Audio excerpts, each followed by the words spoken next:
Hello everyone, I'm Dr. Belmont and we will continue with our class today, and for today what we're going to discuss is heats of reactions. So let's go to our app.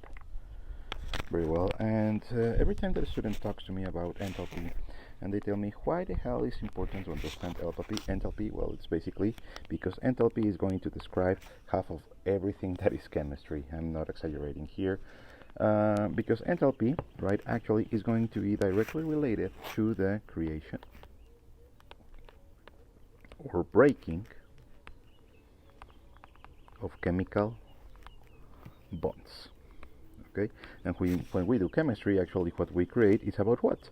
The chemical bonds. Of course, other things too, right? But most a very important matter in that task actually are the creation of the chemical bonds, and those bonds, right? Those creating or breaking, either they are going to absorb or release energy, and that energy in the system, in the chemical system, is going to be known as enthalpy. So that's why it is important. Very well. So let's go and take an example for a reaction that you already know pretty well. HCl. Sorry, I don't know why it's not working properly. Sorry again.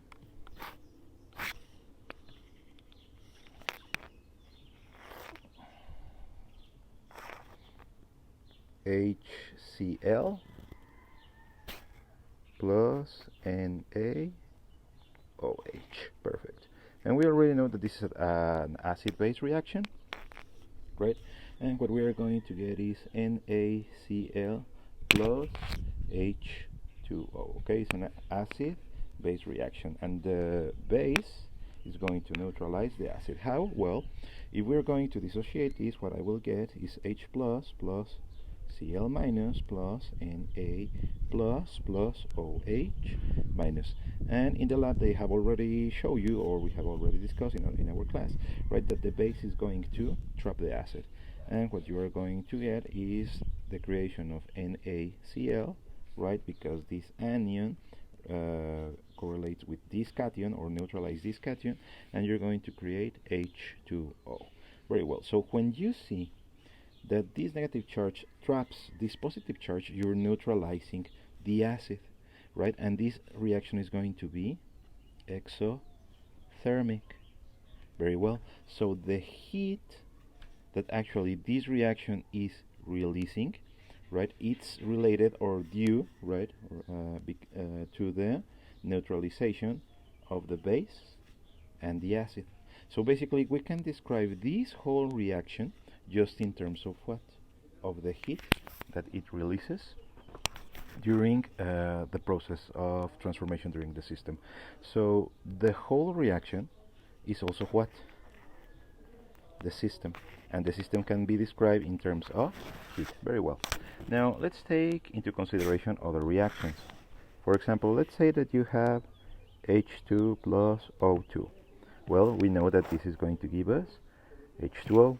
And let's go and see if this reaction is balanced, right? It's clearly not, so we have to do something about it in order to balance it. So let's say that I'm going to have 1 mole of hydrogen, and in order to balance this, I have to react it with half of a mole of oxygen, and the reaction is going and the result is going to be 1 mole of H2O, and that makes sense, right? Actually, that reaction is balanced. Well, if I go and put this reaction inside of a calorimeter to see actually how much energy this is going to either release, right, or absorb, the result is going to be minus 286 kilojoules. Very well. That means that this reaction, this system, is giving away heat. So it's losing heat.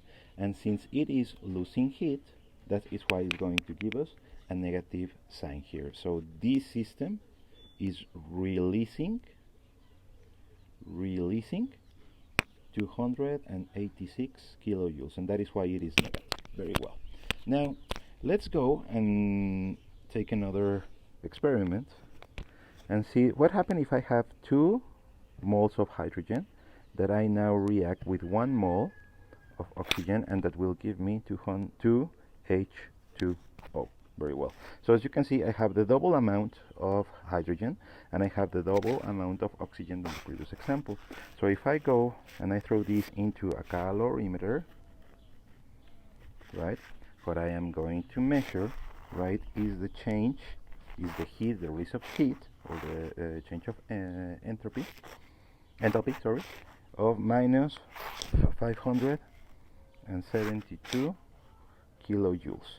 And I don't know if you are actually being able to see the relationship between this number and this number, and also this number. Previously, in our other exercise, what did we have here? 1 and 1/2, right? But now we have 2 and 1, so we double everything. Since we double the amount of mass, what do you think is going to happen if I multiply 286 times 2, which was the previous amount of energy in the previous example? Well, what I am going to get is minus 572 kilojoules, which makes sense, right? If I am doubling the amount of mass, then I'm also doubling the amount of energy that the system is going to release. So it makes sense. What this means, again, is that Dalton was right. Why? Because again, what we are observing here is the principle of multiple proportions active. Okay, so let's go and jump into an exercise. And let's say, for example, if you have 0.05 moles of HCl and 0.05 moles of NaOH, so again a neutralization reaction, you will release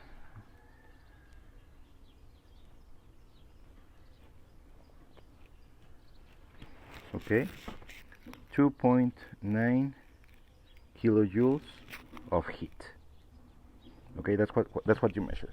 Very well. So let's go and jump this to a reaction. Let's say that I have HCl plus NaOH. That is going to give me NaCl plus H2O.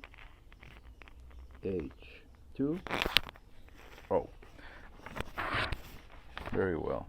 And what it says here is that I'm going to have 0.05 moles of this, 0.05 moles of this, and I'm going to release 2.9 kilojoules. Okay. And the question for this problem is quite simple.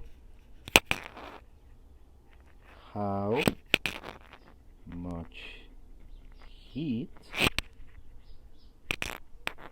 will I get, right, for 1 mole of HCl? So the question is simple. I measure my experiment with this amount of moles of what? Of HCl. But the question is, now I have to consider with Dalton and the multiple proportions law, what would happen if if I have a reaction, but now with 1 mole of acid. So I have to extrapolate the energy, right, with 0.5 moles to 1 mole of HCl. So basically, if I have 1 mole, how much energy I'm going to release. So let's see if we can solve that problem.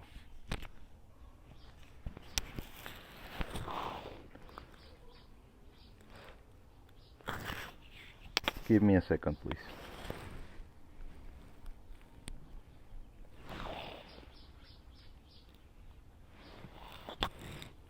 So if I have 0.05 moles of HCl and I add them to 0.05 moles of NaOH, right, what I am going to get is also 0.05 moles of NaOH, right, sorry, NaCl,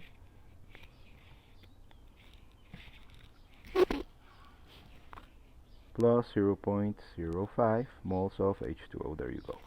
Now, what is going to happen if I have 1 mole of HCl plus 1 mole of NaOH. Well, what I'm going to do is I'm going to have 1 mole of NaCl plus 1 mole of H2O. So you can see that both equations are balanced, right? And what I'm going to get, it's the equimolarity in all of the reactions. So basically, since we are doing this analysis, the only thing that we need to do is to consider that instead of having what? A 0.0 to 0.05 ratio, what I need to consider is a 1 to 1 ratio. So it's very simple. Basically, what you can see is that the reaction will go on a rule of 3 scale, and the only thing that we have to do now is to summon Miss Jose. How? Well, let's say that I have 0.05 moles of HCl, right? And that is going to give me minus 2.9 kilojoules of energy. If I have 1 mole, then that means that how much energy I'm going to get, right? So if we go and do this relationship, what we will have, give me a second because there's a lot of wind here, is going to be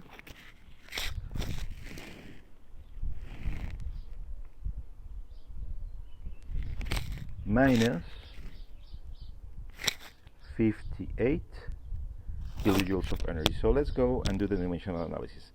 So the change of H is going to be the same as 1 mole of HCl times minus, because it was released, 2.9 kilojoules inside of 0.05 moles. If you do the math, what you're going to get is exactly minus 58 kilojoules. So pretty simple, very well. So I'm going to ask you to go to the OpenStax book and practice with example 5.8, okay? Specifically, the check your learning. Okay, sorry, I had to use a different pen because my electronic pen was not working properly. I will try to fix it next time. So I'm about to prepare another video, and I'll see you later in class. Goodbye.